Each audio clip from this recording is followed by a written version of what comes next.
Get away. Get away. You're dead. You can't do anything to me. Have a drink. Well, maybe it's time for Mary Rose to pay Jack a visit.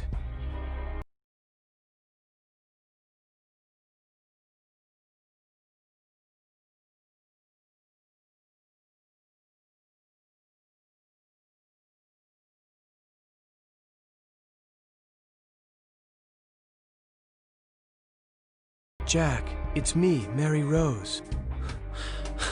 Who are you? It's not her voice. Damn, I have to find a way to talk like Mary Rose. Like Mary Rose. Not a chance. You got a better idea? Good night, Jack. Brilliant, Alfred. I'm going to record you.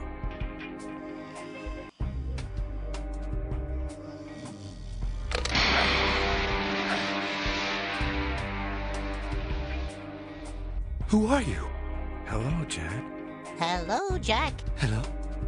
Mary Rose? What have you done to me, Jack? What have you done to me, Jack? Mary Rose. I swear I did not know Robert had tampered with your umbrella. And for Constance, what's your excuse? And for Constance, what is your excuse? All I can tell, I loved her. Her suicide crushed me. And now she died again. And Walter, you killed him too. And Walter, you killed him too. Robert planned it. He told me then I could marry Constance. I swear. I swear. Where is the evidence? Where is the evidence? I can't swim anymore. I can't swim anymore. There are ghosts everywhere. Robert mustn't find it. The octopus. And Robert, my son, you will kill him too? And Robert, my son, you will kill him too? I regret nothing. He survived the virus. I injected him, but it gave me more ideas.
Dear Robert, pursuant to our phone conversation, I have undertaken a careful review of all files pertaining to our operations in Eastern Germany, and considering the business and personal liabilities we might have to face should Mr. Fisher decide to testify in court and give a detailed account of our dealings with him, I strongly advise you for the time being to agree to his demands, however unwarranted they may seem to you. Yours sincerely, Donald Bariff.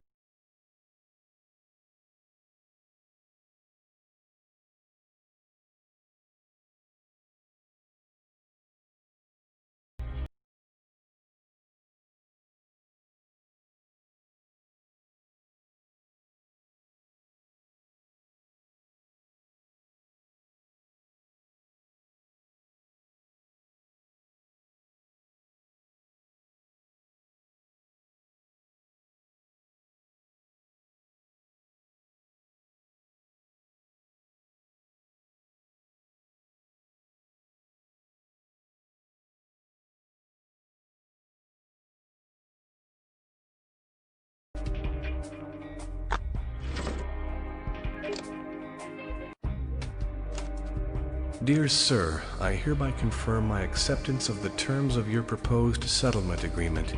I understand and agree that Mr. Marvin Jordan's unfortunate comments did not reflect his true feelings, but the first symptoms of the illness which was to nearly take his life a few days later. I will be glad to hand over my videotape of this episode against the $200,000 cashier's check contemplated by the settlement agreement. James A. Thornhill. Settlement agreement on January 3, 1990. Mark Jones illegally and secretly taped a conversation he was having with Michael Keller, president of the Marvin Jordan Foundation in Bombay, India, on January 4, 1990. According to Mark Jones, two unidentified individuals entered his hotel suite and unsuccessfully tried to steal the audio tape of said conversation from him. On January 5, 1990, Mark Jones publicly accused Michael Keller of having hired said two individuals and sued him for malicious wounding. On January 6, 1990, Michael Keller countersued for slander. The parties have now agreed to settle all of their claims as follows. The Marvin Jordan Foundation shall pay Mark Jones the amount of $100,000. Mark Jones shall return the original audio tape of the conversation to Michael Keller. Mark Jones shall further represent that he has made no copy whatsoever of the original tape and has not and shall not at any time reveal its contents to any party under any circumstances. Executed in 5 originals on July 25, 1990, Mark Jones, Michael Keller.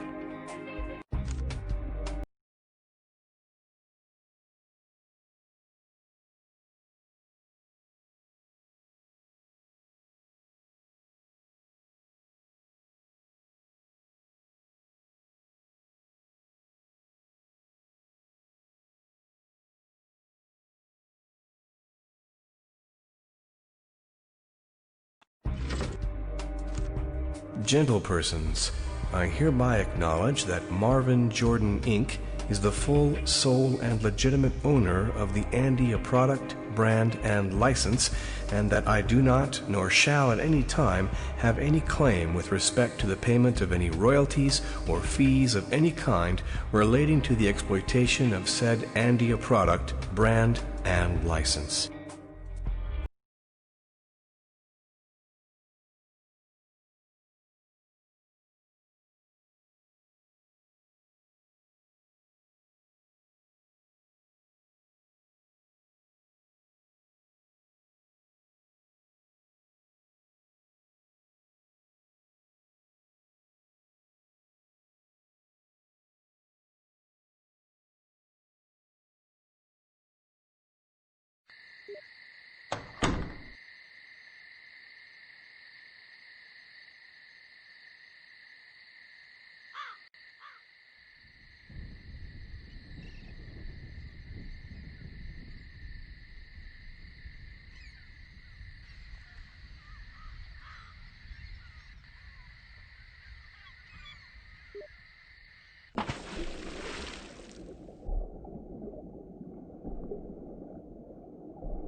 Jack.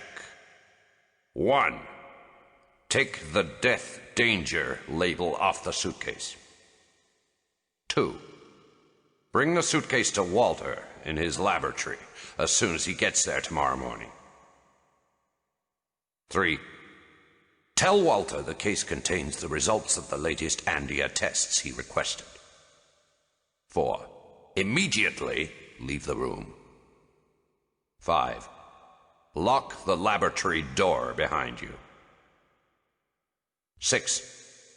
Wait outside until you hear screams. Once the suitcase is open, a built-in mechanism will keep it blocked in that position for 1 hour. 7. Drive into town and stay there till 5 p.m. Be seen in public places. 8. Upon your return, take the protection suit and the Geiger counter you will find in my office, put the suit on, and go to the laboratory. 9. If, when you enter the laboratory, the Geiger counter raises above the 4 level, immediately move out. If not, close the suitcase without facing it. Put the warning label back in place and check that Walter is dead. It is perfunctory, but I know you will enjoy it. Walk out, close the door, but do not lock it. 10. Hide the suit and counter in your room. 11. When I am back from San Francisco with Mary Rose, Constance, and Alicia, it shall be around 7 p.m., tell us Walter has spent the whole day in the laboratory and gave you instructions not to disturb him. 12. Wail, lament, and cry with us when Walter's body is discovered. 13. Last but not least, trust me to lobby hard after an adequate period of mourning for you to become my new and more fortunate brother-in-law.